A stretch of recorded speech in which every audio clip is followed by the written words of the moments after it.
तो students, classification of goods में हम सबसे पहले बात करते हैं final goods and intermediate goods के बारे में। क्या होते हैं फाइनल गुड्स? जैसा कि नाम ही सजेस्ट कर रहा है, फाइनल फॉर्म में है। जो कि फाइनल फॉर्म में है मतलब ऐसे गुड जो कि अपने प्रोडक्शन के एरिया से सेमी फिनिश्ड फॉर्म को छोड़कर फिनिश्ड फॉर्म में आ चुके हैं। ऐसे गुड क्या होंगे? फाइनल। क्यों? क्योंकि अब जो इनके फाइनल यूजर होंगे अल्टीमेटली इन फाइनल प्रोडक्ट को परचेज कर पाएंगे, इन्हें यूज कर पाएंगे। तो ये गुड्स कौन से होंगे? फाइनल। देख लेते हैं कैसे। फाइनल वो गुड जो क्रॉस कर चुके हैं दी बाउंड्री लाइन ऑफ प्रोडक्शन, मतलब ये प्रोडक्शन की बाउंड्री लाइन को क्रॉस कर चुके हैं, मतलब एरिया ऑफ प्रोडक्शन में सेमी फिनिश्ड फॉर्म को छोड़कर बिल्कुल फिनिश्ड फॉर्म में आ चुके हैं। कौन से होंगे? फाइनल। और दूसरी चीज, ready for use by there final user, कि इनके फाइनल यूजर जो होंगे अब इन्हें क्या कर पाएंगे? आखिरकार यूज कर पाएंगे। ठीक है, तो फाइनल यूजर कौन होंगे सर? ये भी बात क्लियर कर लेते हैं। तो फाइनल यूजर कौन होंगे? फाइनल यूजर या तो होंगे हमारे कंज्यूमर्स या फिर होंगे हमारे प्रोड्यूसर्स। कंज्यूमर जैसे आप, मैं, हम क्या करते हैं? हम मार्केट में जाते हैं, हम मार्केट में ब्रेड परचेज करते हैं, शुगर परचेज करते हैं, कोई फर्नीचर परचेज करते हैं, कोई टेबल परचेज करते हैं। तो ये गुड क्या है? ये कंज्यूमर गुड जो हम परचेज कर रहे हैं, ये क्या है? Final good. क्योंकि हम इन गुड्स को परचेज करते हैं रीसेल के मोटिव से नहीं, फाइनली कंज्यूम करने के मोटिव से। तो दीज आर फाइनल गुड्स। दूसरी तरफ प्रोड्यूसर्स, प्रोड्यूसर भी क्या करते हैं? प्रोड्यूसर जैसे मैं कहता हूं कि कोई फर्म क्या कर रही है? कोई मशीनरी परचेज कर रही है, कोई प्लांट परचेज कर रही है ना, कोई इक्विपमेंट परचेज कर रही है। मान लो एक स्कूल ने क्या किया? फर्नीचर परचेज किया है।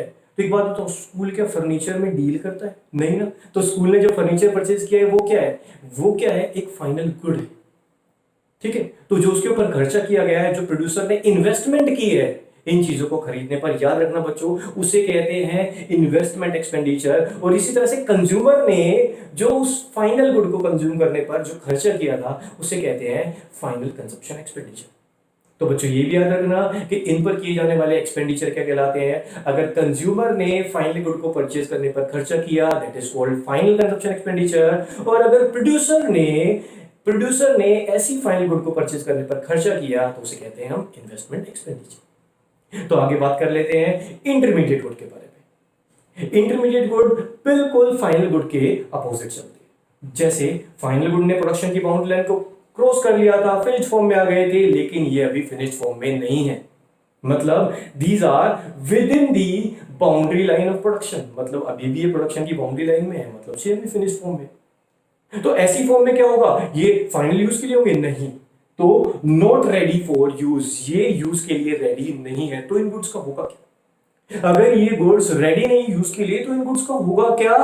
इन गुड्स का क्या होगा बच्चों? इन गुड्स का क्या होगा? या तो ये गुड रीसेल किए जाएंगे, या फिर ये प्रोडक्शन के अंदर काम भी लिए जाएंगे, मतलब फर्दर प्रोडक्शन के अंदर ये काम में आएंगे, जैसे कि रॉ मटेरियल। एक एग्जांपल लेते हैं जैसे एक स्वीट मेकर, एक हलवाई, उसने क्या किया? उसने मार्केट से जाकर मिल्क परचेज कर लिया, है ना। उसने एक एक किलो की 50 किलोस क्या किया? उसने मिल्क परचेज कर लिया।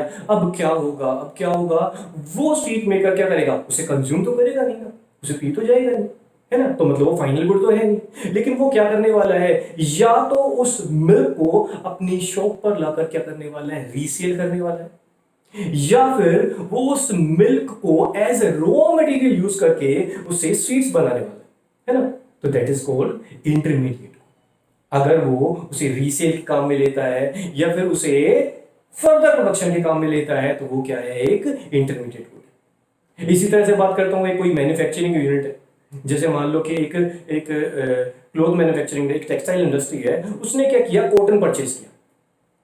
जो कॉटन उसने परचेज किया, that cotton is called intermediate good. क्यों इंटरमीडिएट गुड? क्योंकि वो फर्दर प्रोडक्शन के काम में आएगा, है ना। वो उसे फाइनली यूज नहीं करने वाला, वो क्या करने वाला है? उससे प्रोडक्शन करने वाला है, तो फर्दर प्रोडक्शन के काम में आएगा, इसलिए क्या है? Final good. एक और एग्जांपल लेते हैं, जैसे मैंने कहा कि एक लैपटॉप डीलर है और उसने क्या किया है? लैपटॉप परचेज किया। अब एक बात मुझे सिंपल सी सोचकर बताओ कि लैपटॉप डीलर लैपटॉप परचेज किए हैं उसने, तो क्या उन लैपटॉप्स को वो यूज करेगा? नहीं। लैपटॉप का डीलर है तो सिंपली वो क्या करने वाला है? उन लैपटॉप को रीसेल करने वाला है। तो वो लैपटॉप भी क्या होंगे? उस टाइम पे इंटरमीडिएट गुड्स हो जाएंगे। तो आई होप आपको फाइनल गुड और इंटरमीडिएट गुड की डिफाइन के बारे में पता लगा होगा, इनकी मीनिंग के बारे में पता लगा होगा। आगे बात करते हैं कि फाइनल गुड्स की वैल्यू को हम नेशनल इनकम की एस्टिमेशन में इंक्लूड करेंगे, जबकि इंटरमीडिएट गुड्स की वैल्यू को हम नेशनल इनकम की एस्टिमेशन में इंक्लूड नहीं करेंगे। द रीजन इज, बात करते हैं रीजन के बारे में कि ऐसा क्यों होता है कि हम फाइनल गुड्स की वैल्यू को नेशनल इनकम में इंक्लूड कर रहे हैं, इंटरमीडिएट को नहीं कर रहे हैं। तो चलिए देखते हैं एक छोटे से एग्जांपल से।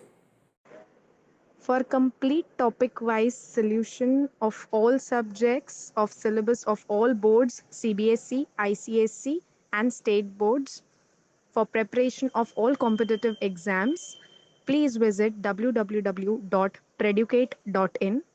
You can also download the Preducate mobile app from Play Store on your mobile phones. Thank you.